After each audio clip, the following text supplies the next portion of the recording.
My name is Valentina Adams, 36 years old, and I've always been the family disappointment. Hidden behind my plain appearance and thrift store clothes is a secret that would make my judgmental relatives choke on their expensive wine.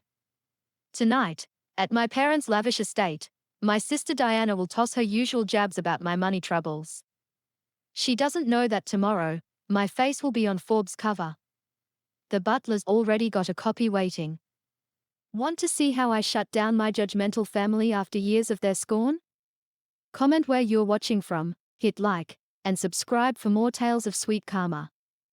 I grew up in Westchester County, New York, in a huge colonial house with 6 bedrooms and a tennis court. My parents judged success by Ivy League degrees and elite connections. My dad, Robert Adams, built his investment firm from scratch. My mom, Eleanor, came from old money, her name unlocking doors in Manhattan's high society. From childhood, they mapped out my life: top private schools, Yale like my dad, then a career in finance or law, ending in a marriage to the right family. My sister Diana, 3 years older, nailed their plan. She was valedictorian at Westfield Academy, graduated summa cum laude from Yale, then went to Harvard Law. She married Bradford Whitney, whose family owns half of Boston's commercial real estate. Diana became their perfect daughter and never let me forget it. I was different. While Diana played piano and starred in lacrosse, I took apart computers and rebuilt them with upgrades. By 12, my bedroom was a mini electronics lab. My parents put up with it because I got straight A's, but they didn't get my passion. Computers are for IT workers, Valentina, my dad would scoff. Adams women lead, not tinker with screens. When Yale accepted me on my own merit, my parents sighed in relief. I was finally fitting in. Halfway through my junior year, I found a flaw in Yale's network that could have leaked thousands of students' data. I fixed it, alerted the school, and found my purpose. I dropped out the next semester to start my own company. My family lost it. You threw away Yale for computers? My mom wept for days. My dad threatened to cut me off, thinking it would push me back to school. I didn't budge, so he followed through. Diana, always the loyal daughter, backed them fully. You'll regret this forever, she said coldly. Some people just aren't built for real success. With only $5,000 and a prototype security algorithm, I moved to a tiny Seattle studio. Those early days were rough. I ate ramen and worked 18-hour shifts. 6 months in, with no savings and no investors, I quietly applied for food stamps. The first day I used them, Diana called to brag about her law firm promotion. "How's your little computer thing?" she asked, not waiting for my answer before gloating.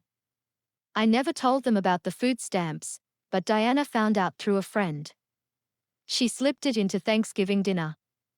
"At least you're eating for free since you can't pitch in for holiday meals," she said with a fake smile, passing me the mashed potatoes. My family didn't see that my little project had huge potential. My AI-driven security system could stop cyber attacks with 97% accuracy, better than anything out there. But investors didn't trust a young woman without a degree or connections. After that humiliating Thanksgiving, I made 2 big choices. First, I'd succeed without family help. Second, when my company soared, I'd stay anonymous as its CEO. 8 tough months later, Catherine Mitchell, a tech investor who got my work, bet $500,000 on me. Her investment kept my company alive long enough to perfect the product and land our first client, a bank worried about cyber threats. As Secure Vision grew, I kept my identity hidden. On paper, I was just Valentina Adams, Product Development Director. We invented a fake CEO, Kate Adams, who never appeared in public, using only written statements or voice-only calls, me, with a slight voice tweak. Over the next decade, Secure Vision exploded. We moved from banks to government contracts, hospitals, and global markets. Big tech companies hunted for Kay Adams, offering deals and buyouts, but I stayed anonymous, using trusted spokespeople. My family thought I was barely scraping by. I lived simply on purpose: a modest Seattle house, a basic car, and plain clothes. On rare family visits, I played the part of someone just getting by. Diana, with her kids in private school and a Hamptons summer home, always pointed out our different lives.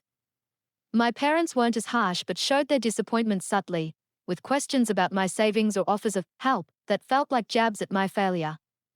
Last month, Forbes reached out for a feature on secure vision. With the company now worth $11 billion, the board thought it was time to reveal the founder. I agreed after some thought. The story would launch with our new personal cybersecurity product to protect users from scams and identity theft. The interview happened at our Seattle headquarters, with photos in front of our labs. I shared my story, our tech breakthroughs, and why I stayed anonymous. In tech, as a woman, being underestimated can help, I said. It lets the work shine. The issue hits newsstands tomorrow.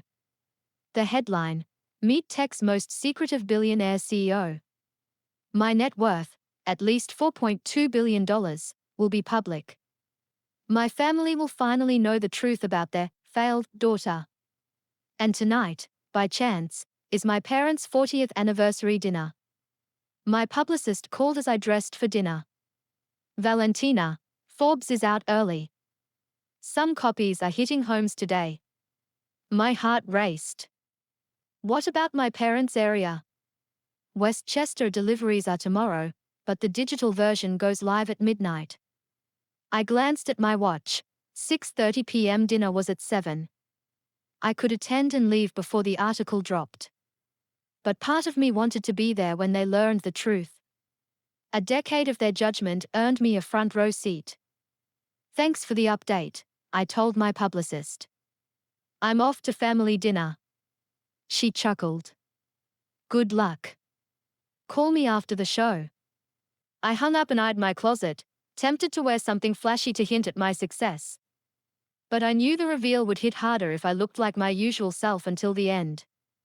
I picked a simple black blouse, dark jeans, and flats, with minimal makeup and a plain ponytail. In the mirror, I saw the Valentina my family expected: modest, unremarkable, never quite enough. Perfect. The drive to my parents' estate took 20 minutes. I could have stayed at a fancy hotel, but my mid-range airport one fit my low-key act. Turning into their long driveway brought back memories: learning to ride a bike here, feeling out of place at their fancy summer parties, my dad's disapproving stare as I left for Seattle. Their colonial revival home loomed large, with white columns and perfect symmetry. Lights glowed from every window, highlighting the neat lawn and trimmed hedges. The driveway held 3 luxury cars: my parents' Mercedes, Diana and Bradford's Range Rover, and a Jaguar, probably Uncle Harold's, my dad's brother. I parked my 5-year-old Toyota behind the Jaguar. The contrast was almost funny. I grabbed a gift bag with a pricey wine bottle, worth more than some monthly rents, and walked to the huge front door. Before I could ring, James, their longtime butler, opened it. Unlike my family, he always treated me with real respect. Miss Valentina, welcome home, he said warmly. May I take your coat? Thanks, James. How are you? Doing well, thank you. And you? His eyes held a spark, making me wonder if he knew my secret. But that couldn't be. I'm good, thanks, I said, handing him the wine. Nice choice, he said, eyeing the bottle with a nod that hinted he knew its value, despite the plain label. The family's in the living room. I nodded and followed the sound of chatter and soft classical music. Each step pulled me back into my old role: the underachieving daughter, the family failure, the warning tale for other kids about finishing your degree. As I neared the living room, voices grew louder. Diana's sharp, controlled laugh cut through the air. My mom's soft, careful tone contrasted with my dad's commanding baritone. Others chimed in, family and friends celebrating my parents' 40 years of a picture-perfect marriage. I paused at the doorway, taking it all in unnoticed. My mom, 68 and elegant in a navy dress, smiled as friends offered congratulations. My dad, silver-haired and distinguished, chatted with Uncle Harold by the fireplace. Diana and Bradford sat on a sleek leather sofa, their perfect posture and matching outfits straight out of a glossy magazine. Cousin Melissa spotted me first. "Valentina, you made it." Her warm shout turned every head toward me. The room's vibe shifted instantly. My mom's smile tightened. My dad's face stayed calm, but his shoulders stiffened. Diana's eyes scanned my outfit, her smirk saying she found it predictably plain. "Darling, you came," my mom said, gliding over to air kiss near my cheeks. "We weren't sure you could slip away from work." I nearly laughed at the irony. If only she knew what slipping away meant, rescheduling calls with global tech leaders and handing off multimillion-dollar decisions. "I wouldn't miss it," I said honestly. Despite everything, they were my parents, and a part of me still craved their approval. "Valentina," my dad said with a nod, staying put across the room. "Good you could make it." Diana approached, Bradford trailing her. "Little sister," she said, giving me a stiff hug. "That top's still hanging in there." "Same one from Christmas 2 years ago." And there it was, the subtle jabs, the sly put-downs, the reminders of my place. It felt oddly familiar, like slipping into an old, scratchy sweater. "You look stunning as always, Diana," I said smoothly. For the next half hour, I made small talk with relatives I rarely saw. Every chat circled back to their latest wins: Uncle Harold's new yacht, Melissa's daughter getting into Princeton early, Diana's feature in a law journal, Bradford's growing real estate empire. When they asked about me, I kept it vague: or work's busy, things are good, dodging questions about dating or buying a house. Each dodge fueled their view: Valentina's still struggling, still lost, still trailing behind. When James announced dinner, I wondered what they'd say if they knew I'd donated more to Yale's computer science department than my dad ever had. By tomorrow, they'd know that and more. The thought made their smug remarks almost amusing. The dining room screamed old money, every detail perfect. A crystal chandelier glowed above a mahogany table set for 10, though it could hold 20. Fine china, silver, and crystal glasses sparkled. Fresh flowers scented the air, and windows framed the lit-up garden outside. Place cards put me at the table's far end, next to Uncle Harold's wife, Judith, and across from Melissa. No surprise there. Diana and Bradford sat near my parents at the head, prime spots for the golden daughter and her flawless husband. James and a new server poured wine as we Saturday. I smirked inside, noting they skipped the bottle I brought. My parents always controlled every detail, even which gifts made the cut. "A toast," my dad said, raising his glass. "To 40 years with the most incredible woman I know. Eleanor, you are my partner, my guide, my heart. Here's to 40 more." Glasses clinked, and murmurs of agreement spread. Their marriage, rigid as it was solid. They'd built their life on a clear vision: careers, kids, status, and nailed it. Diana fit that vision perfectly. I was just the glitch they'd learned to excuse. "And to our amazing children," my mom added, "who bring us so much pride." Diana, leading her firm in Boston and raising 2 wonderful kids, and Valentina, always carving her own way. The pause before "carving her own way" said it all. It was their polite nod to me without actually approving. I smiled and sipped my wine, which was average despite its fancy label. The first course came, butternut squash soup, served by James with flawless precision. Talk flowed about business deals, vacations, and friends' successes. I stayed quiet, letting Uncle Harold ramble about his Scotland golf trip. "So, Valentina," Bradford called out during a pause, "Diana says you're still at that little tech company. What do you do there? IT support?" His tone implied he already knew and wasn't impressed. Diana smiled, fake curious, setting me up to look small next to her. "I develop security software," I said simply. "Sounds technical," My mom said, as if I'd mentioned something dull like dentistry. My dad frowned. Is there a future in that? You should be thinking about moving up at your age. There's always a need for computer folks, Uncle Harold said kindly, though it was clear he saw it as low-level work. I'm sure Valentina's doing her best with what she has, Diana said, her support dripping with condescension. Not everyone's meant to lead. I swallowed a laugh, picturing the 300 developers I managed and the board that followed my vision. Instead, I nodded at Diana's kindness. Tech jobs are in demand, I said calmly.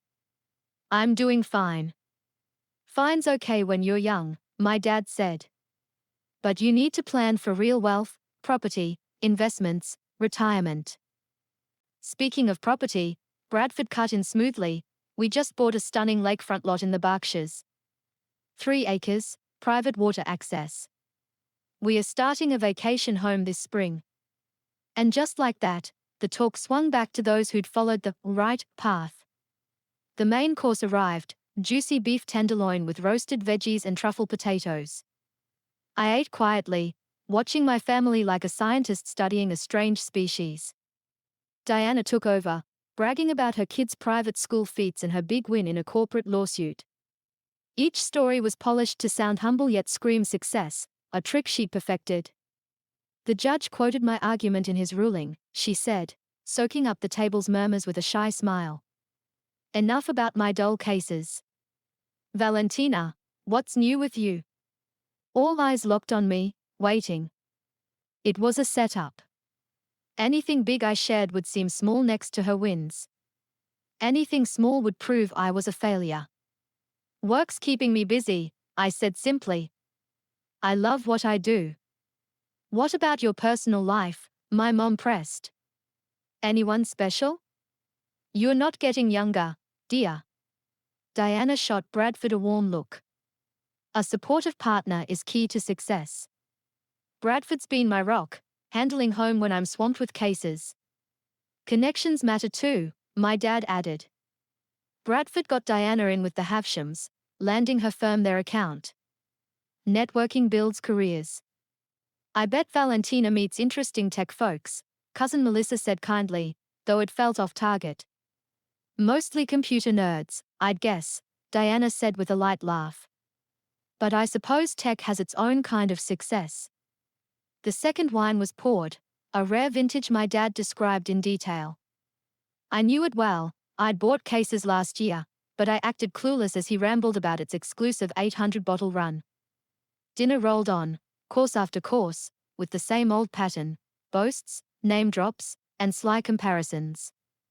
I played my part as the disappointing daughter, the one who picked a weird path and was paying for it with a lesser life. They had no clue everything would change in hours. That thought kept me smiling through their veiled insults and fake concern. Dessert came, a fancy chocolate dish with berries and gold leaf. The talk turned to money, a topic my dad always thought was fine for family. Bradford and I are setting up trust funds for the kids, Diana announced, delicately spooning dessert. Tax-wise, it's smart to start early. Wise move, my dad nodded. We set up yours at birth, though Valentina tapped hers early, for that computer thing that flopped, right? He was wrong on purpose. I never touched my trust fund, which was small compared to Diana's, boosted by my parents' rewards for her right choices. I never used it, I corrected calmly. I built my company on my own. Diana gave a soft laugh. Your famous independence. Though it left you shopping at discount stores for a while, didn't it? My mom looked embarrassed. I only mentioned it out of worry, dear. No shame in needing family help sometimes. I remember those days, Diana went on, smirking. Weren't you on food stamps for a bit? The table went quiet. Even for our family, that was bold. Diana always knew how to push without crossing the line. Diana, my mom said softly, a weak protest. What? I'm not judging, Diana said, faking innocence. Lots of people need help. But choices have consequences. My charity work shows how fast finances can tank without a plan. Bradford nodded. Startups fail 90% of the time in 5 years. Without family money or big capital, it's even tougher. Exactly why we stress safe choices, my dad said, staring at me. Security beats risk. I sipped my water, weighing my words. For years, I'd let these digs slide, knowing the truth would hit soon. Now, that moment was hours away. Part of me wanted to whip out my phone and show the Forbes cover preview. But the part that endured their judgment wanted them to dig their hole deeper first. I learned a lot in those tough times, I said carefully. I'm sure, Diana said, her tone pure condescension. Yet here you are, a decade later, same job, still renting, still driving that old car. People value different things, Melissa said, trying to ease the tension. Diana ignored her. I'm just worried about you, Valentina. Got a retirement plan? Health insurance from that little company? These things matter at our age. Diana, Bradford said softly, maybe sensing she'd gone too far. She didn't stop. Are you still on food stamps? She asked with a fake laugh. If things are tight, Bradford knows companies hiring for office jobs. The room fell silent, only silverware clinking. Everyone looked uneasy, but no one called her out. My dad stared at his wine. My mom fussed with her napkin. Uncle Harold and his wife swapped glances.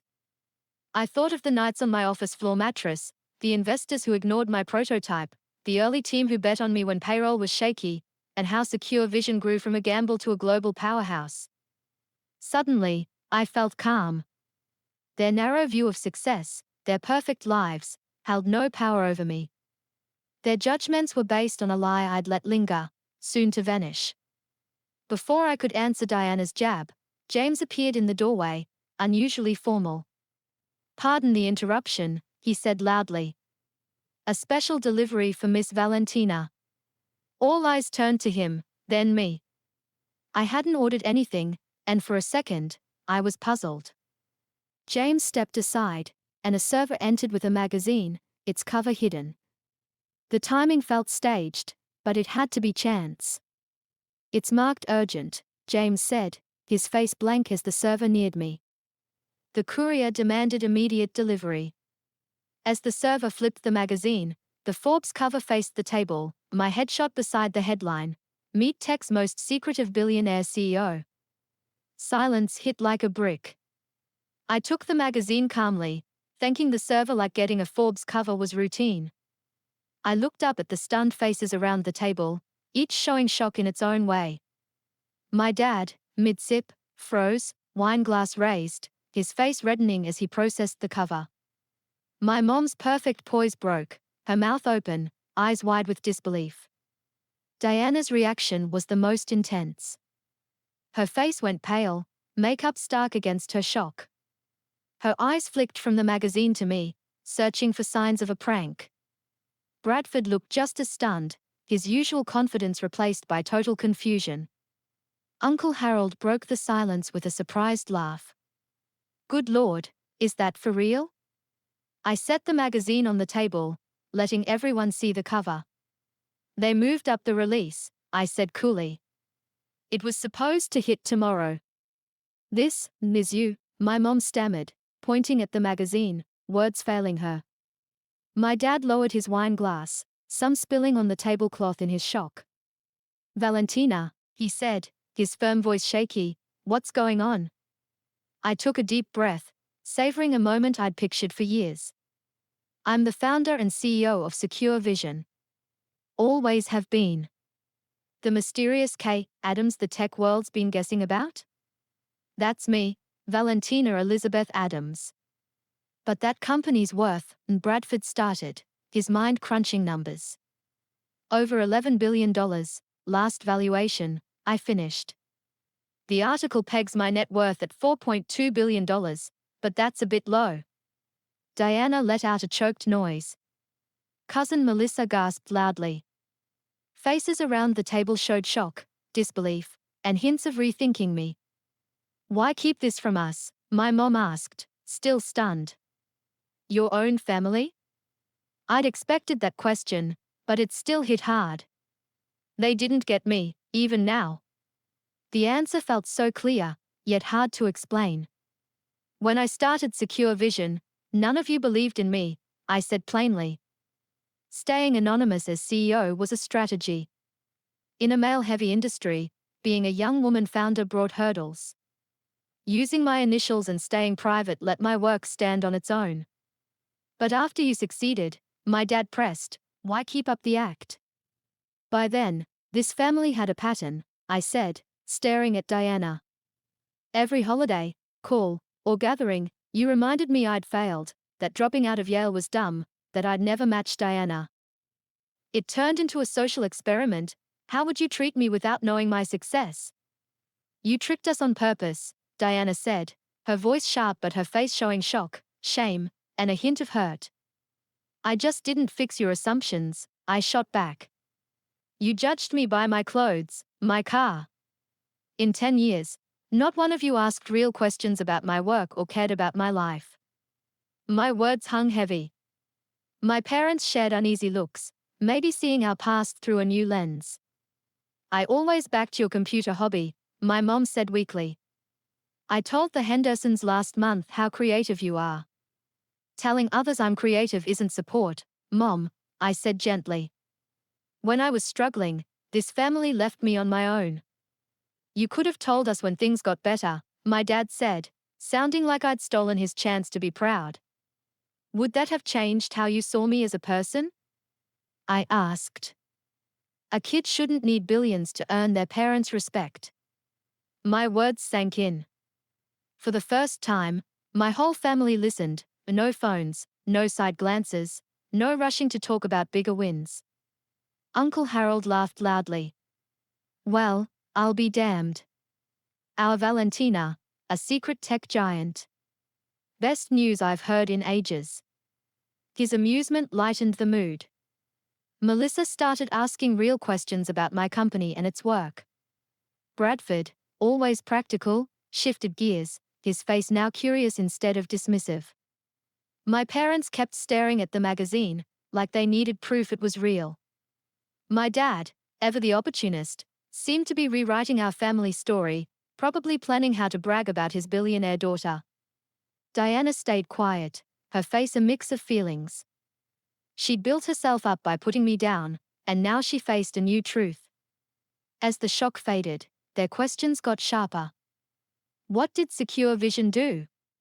How did I stay anonymous? Was I really worth billions? Each answer changed how they saw me, reshaping their view right in front of me. For the first time, I wasn't Valentina the letdown.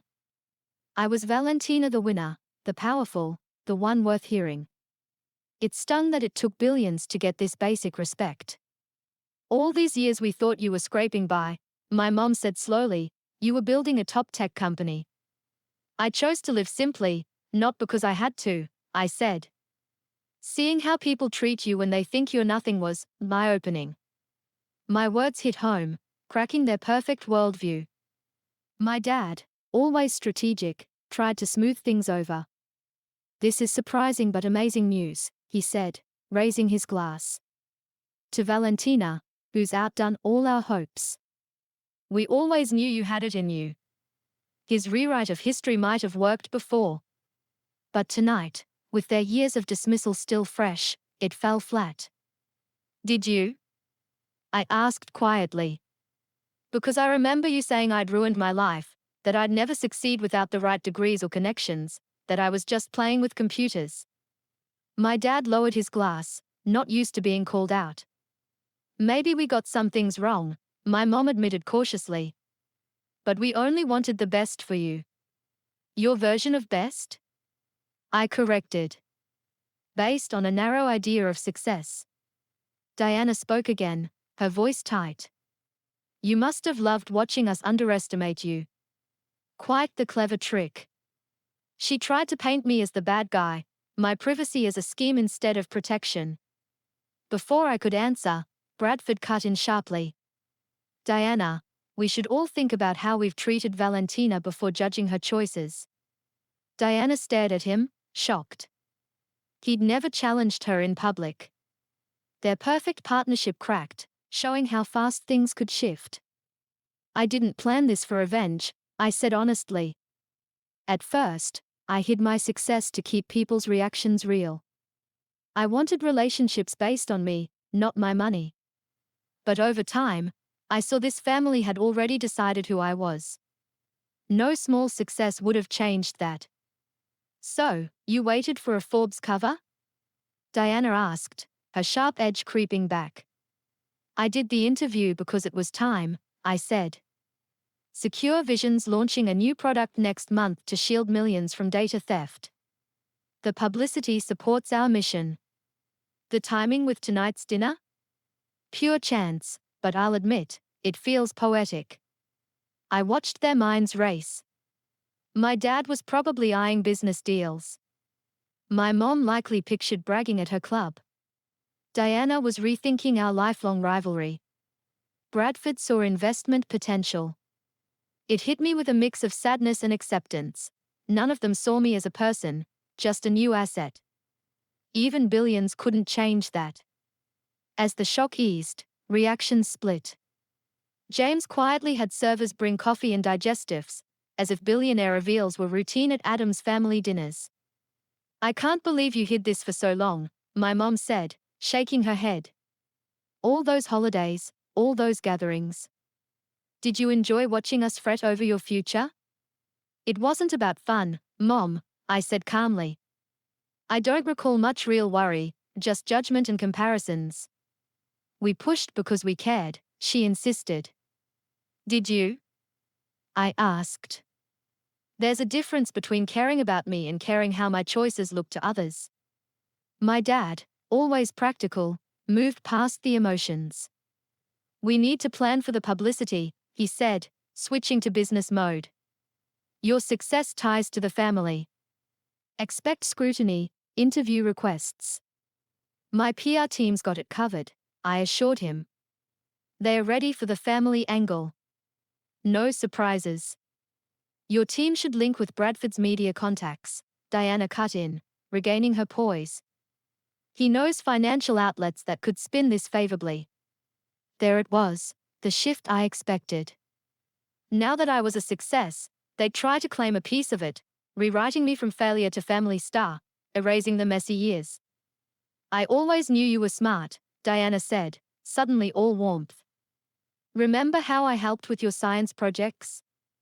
I told Mom you had a tech mind. Her bold rewrite was almost impressive. She'd never helped me. She barely noticed my grades, only my social flaws. Funny, I said. I recall you saying computers were for people bad at real interaction, Thanksgiving 2019, right? Diana's cheeks reddened. I might have been tough, but that's what sisters do. We push each other. Was that your goal when you told friends I was jobless or mocked my food stamps, pushing me to improve? Silence gripped the table. Bradford cleared his throat. Diana means family stuff is tricky, he said smoothly.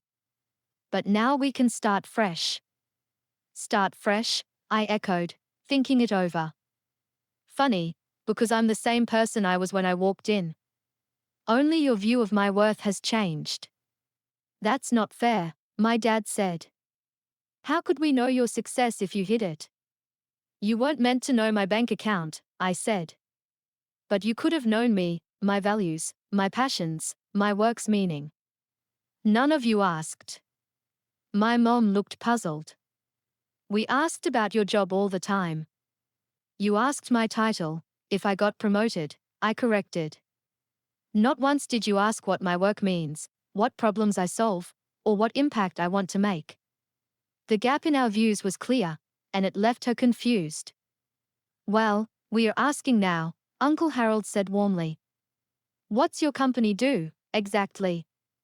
It was the first real question about my work, not its money. I felt a wave of gratitude for my uncle's straightforward heart. We build AI systems to stop cyber attacks, I said, getting excited. Our tech guards banks, hospitals, even government systems. Last year, we blocked threats that could have exposed 300 million people's data. As I explained, reactions split. Harold and Melissa listened closely, genuinely curious. Bradford zeroed in, likely seeing dollar signs. But my parents and Diana seemed bored by the details, caring more about status than innovation. And that made you a billionaire, my dad cut in, back to money. Incredible. Let's talk investments. I know people at Goldman Sachs who can diversify your portfolio. My financial team's on it, I said. Family advice is different, he pressed. You need trustworthy people. The irony was thick. Trust is earned, and this family had shown my worth to them depended on status symbols. Speaking of family, Diana said, shifting gears, come visit us in Boston. The kids would love time with their successful aunt. Strong female role models matter at their age. These were the same kids she'd kept me from, saying I was still figuring life out, as if I'd ruined them. That'd be nice, I said carefully, knowing things had shifted. I wasn't the warning tale anymore but the success they'd want to claim. Maybe speak at their school, Diana added. They have a great career day. I'll check my schedule, I said, aware it was packed with media, investor meetings, and product launches. My mom had been quiet, watching me with a look I couldn't read. Then she spoke. I don't get why you couldn't tell us, she said, her voice raw with hurt. We are your parents. We've always wanted you happy. Her honesty threw me. I'd braced for defensiveness or opportunism, not real pain. We see happiness differently, I said gently. You wanted a path that impressed your friends. I needed to build something meaningful my way. And we wouldn't have been proud of this, my dad asked, nodding at the magazine. Would you have backed me getting here? I counted. When I slept on an office floor, ate ramen, worked 20-hour days, with 90% of startups failing? Or would you have pushed me to quit, take a safe job, come back to your plan? His silence said it all. The truth is, I went on, this family measures worth by the right schools, jobs, connections, addresses. I took a different road, and you treated it like a personal failure, not a valid choice. That's not true, Diana said, but her voice lacked strength. Isn't it? I asked. When did anyone here care about my work before its price tag? When were my choices respected, not just tolerated? When was I valued for who I am, not what I have? My questions lingered, raw and real. For once, I spoke my truth without chasing their approval. I think, my mom said slowly, we might have been wrong about some things. From Eleanor Adams, that was huge. She'd built her life on always being right, her judgments as perfect as her table settings. I appreciate that, I said, softening a bit. I hope this changes how we connect, but it'll take real effort, not just a nod to my wealth. Diana, uneasy with raw moments, shifted gears fast. So, are you moving now? Upgrading your life?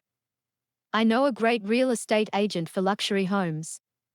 I like my house, I said simply. My car's fine too. My choices aren't about money, they're about my values. That stumped her. In Diana's world, wealth was for showing off, fancy addresses, cars, schools, vacations. Choosing simplicity with billions didn't make sense. But you'll change something, right? She pushed. Maybe a vacation home or new clothes. I glanced at my plain blouse. What's wrong with my clothes? Nothing, she said quickly. They're just not what a CEO, a billionaire, usually wears. And what's that mean? I asked, knowing her answer. A billionaire CEO, she said, the words sounding odd about me. Wealth's freedom, I told her, is choosing what success means to me, not acting it out for others. As coffee was served and the evening began to wind down, the grand dining room felt both familiar and foreign. The clink of porcelain cups against saucers mixed with the soft hum of conversation, now splintering into smaller, more intimate exchanges.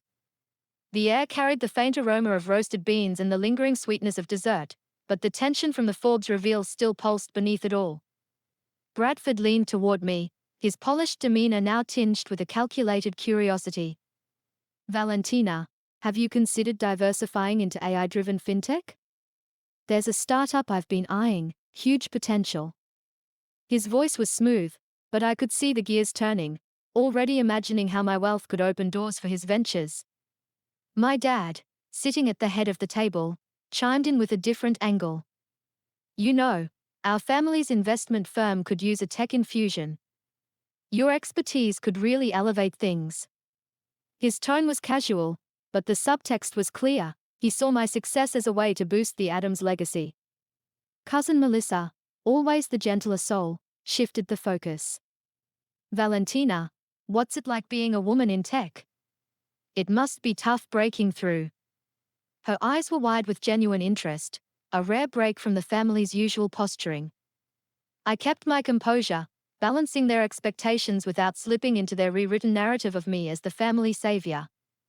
Tech's challenging, I said to Melissa, but the real fight is getting people to see past your title to your work. I'm proud we are changing that at Secure Vision. Our family ties were a tangled web, woven with years of judgment, misunderstanding, and unspoken expectations. No single magazine cover, no matter how dramatic, could unravel that history overnight. I wasn't here to reject them outright, but I wouldn't let them claim my success as their own either. As I reached for my coat, Diana approached, her heels clicking softly on the polished hardwood. Her face, usually so composed, betrayed a flicker of uncertainty. Valentina, I owe you an apology, she said, her voice low to avoid the other's ears. Some of my comments over the years, they were unkind.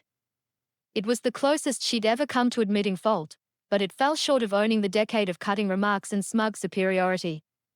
Her words hung there, fragile, like a cracked glass waiting to shatter. Thank you for saying that, I replied, my tone even but firm. I wasn't ready to absolve her, not yet. I hope we can start fresh, she pressed, her eyes searching mine.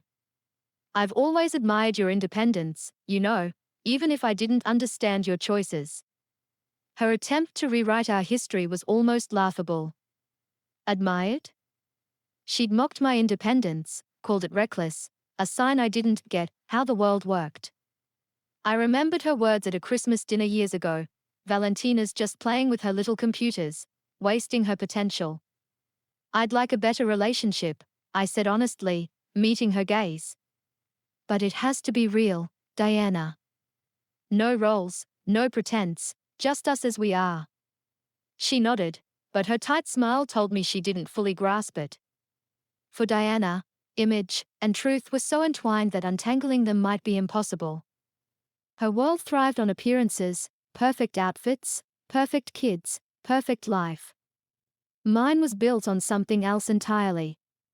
James, the butler, appeared with my coat, his familiar warmth a quiet comfort.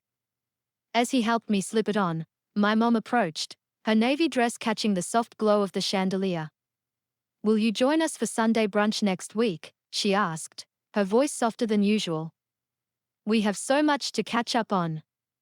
The invitation caught me off guard. Sunday brunch had always been Diana's territory, a sacred ritual for her and her perfect family. I was rarely included, often dismissed as the odd one out. I'll check my schedule, I said, keeping my response open but non-committal. It was a small act of control, a way to protect my space. As I stepped toward the door, I realized the night had unfolded much as I'd imagined: shock, recalculations, and a few cracks in their polished facades. But the aftermath? That was going to be messier than I'd planned. They say money changes everything, and tonight proved it.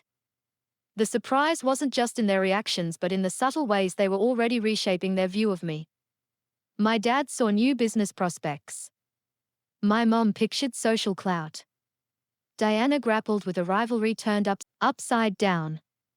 I walked to my modest Toyota, parked like an outsider among their gleaming luxury cars. The contrast, now seen through their eyes, felt almost poetic. My car was a choice, not a necessity, but to them, it had been proof of failure. Now, it was a symbol of something they couldn't quite grasp. Driving away from the estate, the long driveway lined with manicured hedges, I wondered if we'd ever truly connect. Could we bridge the gap between their values, status, connections, appearances, and mine, rooted in purpose and independence? Or would my wealth, however vast, only deepen the divide? The Forbes reveal had been thrilling, a moment of vindication after years of dismissal. But the real test lay ahead. What kind of relationships could we build now that the masks were off? Would they see me, or just the billionaire on the magazine cover? 3 months later, I sat in a sleek conference room high above Seattle, the city's skyline stretching out before me like a canvas of my past and present. The Secure Vision Foundation's first grant cycle was taking shape, and the energy in the room was electric. I'd poured $200 million of my own money into the foundation, a commitment to support underrepresented tech entrepreneurs, people like me, who'd faced rejection and doubt but had the grit to keep going. The application portal launches Tuesday, Rachel, my foundation director, said, flipping through our timeline. Her efficiency was a comfort, grounding the chaos of my new public life. Press release drops Monday morning. We've already got 300 applicants reaching out. Fantastic, I said, scanning the grant criteria. Each line reflected lessons from my own journey: fairness, access, opportunity.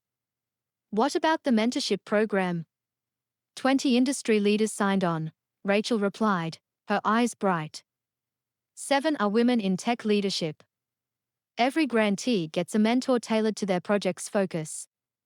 I nodded, a quiet pride swelling in my chest. This was what I'd needed back then: funding free of family strings, mentors who understood the tech, and doors to networks that had slammed shut on a young woman without the right background. The foundation was my way of paying it forward, of turning my success into a ladder for others. My phone buzzed, pulling me from my thoughts. A text from my mom. Sunday brunch, 11 a.m. Diana, and family joining. Can't wait to see you. I smiled faintly. My family had shifted since that night 3 months ago. The initial wave of shock, opportunism, and rewritten history had settled into something more complex, more human. My dad had tried to nudge his way into my financial decisions, dropping hints about partnerships or family ventures. But after a few firm conversations, he'd backed off, albeit grudgingly. We'd found a rhythm, talking business in broad strokes, strategy, markets, trends, without him trying to steer my ship. He still slipped in occasional suggestions about family opportunities, but they were less forceful now. My mom surprised me most. Her weekly calls, once filled with polite questions about my dating life or subtle digs about my choices, now included real curiosity about my work. She didn't fully grasp cybersecurity. Terms like AI-driven threat detection still made her eyes glaze over, but she'd stopped calling it a computer hobby. For her, that was a leap. Diana remained the toughest puzzle. Her apology that night had been a start, but her behavior since swung wildly. One day, she'd send a warm message about visiting her kids. The next, I'd catch a hint of resentment in her tone, as if my success had upended her carefully curated identity. We were finding a new balance, slowly, by acknowledging our past and taking cautious steps towards something better. I'd drawn clear lines with all of them. Sunday brunches were now a regular part of my life, but not a weekly obligation. I showed up to family events on my terms, no longer absorbing their criticism or bending to their expectations. My wealth was mine to wield, and I'd made it clear, those who dismissed me in my lean years wouldn't ride my coattails now. The Forbes article had changed more than just family dynamics. As one of the few female tech billionaires, and one with a story of grit and anonymity, I'd become a sought-after voice. Invitations poured in, keynotes at tech conferences, guest lectures at universities, panels at industry summits. After a decade in the shadows, stepping into the spotlight was daunting but exhilarating. It gave me a platform to champion diversity in tech, to push for a world where talent, not connections, opened doors. Rachel's voice cut through my thoughts. One more thing, she said, adjusting her glasses. The board's asking about Global Tech's acquisition offer. Global Tech, a behemoth in the industry, had come knocking with a jaw-dropping $18 billion offer, nearly double Secure Vision's valuation. The financial team was practically begging me to accept, dazzled by the numbers. No, I said, my voice steady. Our mission's too critical. We stay independent, keeping security a right for everyone, not a luxury for the wealthy. Rachel nodded, unfazed. I'll pass that along. Your controlling stake makes it your call. As the meeting wrapped, I walked to the floor-to-ceiling window, gazing out at Seattle. The city sprawled below, a mix of shimmering glass towers and gritty streets where I'd once scraped by. The memory of sleeping on an office floor, fueled by ramen and stubborn hope, felt like another lifetime, yet also like yesterday. The wealth, the headlines, the influence, they mattered only as much as the change they could create. That was my North Star, the reason I'd kept going when the world, and my family, saw me as a failure. My phone buzzed again. Diana, Bradford and I are eyeing a tech startup investment. Could use your input if you're free. I chuckled softly.